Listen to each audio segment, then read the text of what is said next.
नमस्कार, दीप्स किचन मराठीमध्ये मी दीपाली आपलं मनापासून स्वागत करते। चला तर मग आजच्या आपल्या रेसिपीला सुरुवात करूयात। आज मी तुम्हाला अगदी साध्या सोप्या पद्धतीने आणि तितकंच चवदार असं मटण सुक्कं कसं करायचं ते दाखवणार आहे।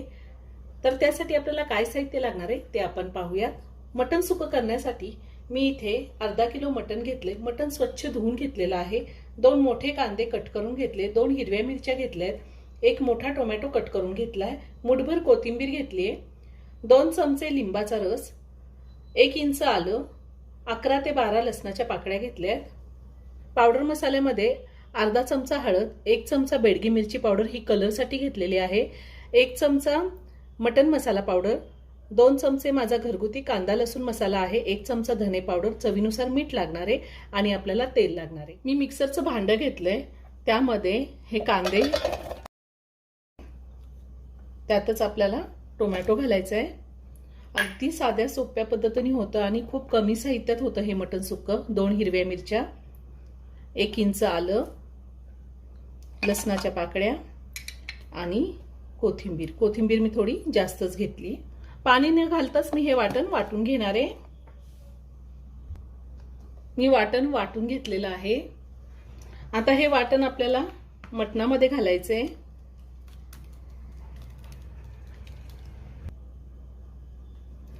आता मटणामध्ये मी लिंबाचा रस घालतीये।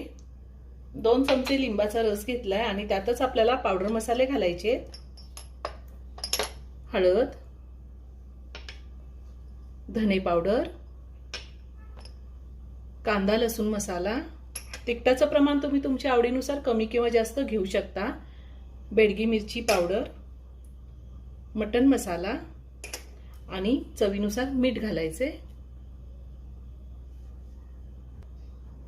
हे सगळं मी हाताने व्यवस्थित मिक्स करून घेणार आहे। मटणाला हा मसाला व्यवस्थित लावून घ्यायचा आहे। 1 नंबर होतं ह्या पद्धतीने केलेलं मटण सुक्कं।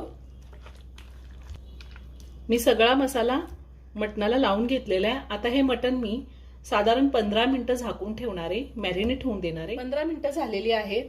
मी गॅसवर कुकर ठेवलाय। कुकरमध्ये मोठे 2 चमचे तेल घातलंय। मी हे मटण सुक्कं कुकरमध्ये करून दाखवते, तुम्ही वरती पातेल्यामध्ये सुद्धा करू शकता। तेल गरम झालंय, तेलामध्ये आता हे मटण घालूयात।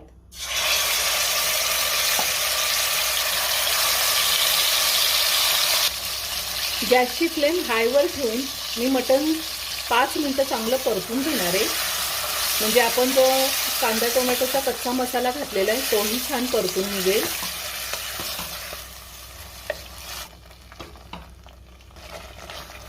सुरुवातीला 5 मिनिटं जर आपण मटण असं परतून घेतलं तर मटणाचा कच्चा वास निघून जातो आणि आले लसणाचा सुद्धा कच्चा वास निघून जातो, त्यामुळे चांगलं परतून घ्यायचंय। गॅसची फ्लेम हायवर ठेवून मी मटण 5 मिनिटं चांगलं परतून घेतलंय, छान तेल सुटलंय। आता आपल्याला यामध्ये पाणी घालायचंय। अगदी थोडं पाणी घालणार आहे। मी मिक्सरच्या भांड्यात पाणी घातलं होतं आणि तेच पाणी घालते।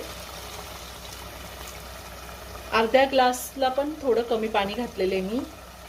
पाणी आपल्याला थोडंच घालायचंय कारण आपल्याला मटण सुक्कं करायचंय। पुन्हा सगळं व्यवस्थित मिक्स करून घेते आणि जरी पाणी जास्त झालं तरी मटण शिजल्यानंतर आपण ते आटवून घेऊ शकतो। आता मी कुकरचं झाकण लावते। कुकरच्या मी 6 शिट्ट्या करून घेतलेल्या आहे। गॅसची फ्लेम लो टू मीडियम वर ठेवली होती। आता मी झाकण काढते आणि कुकरही थंड झालेला आहे। मटण सुक्कं तयार करून झालेलं आहे।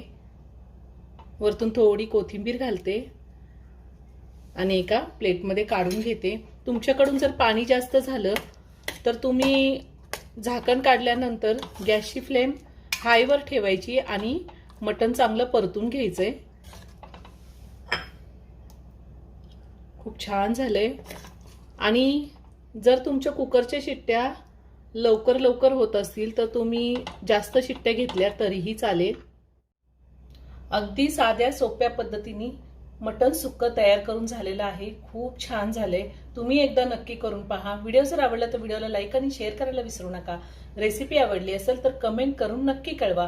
पुन्हा भेटूया अशाच एका छानशा साध्या आणि सोप्या रेसिपी बरोबर। धन्यवाद।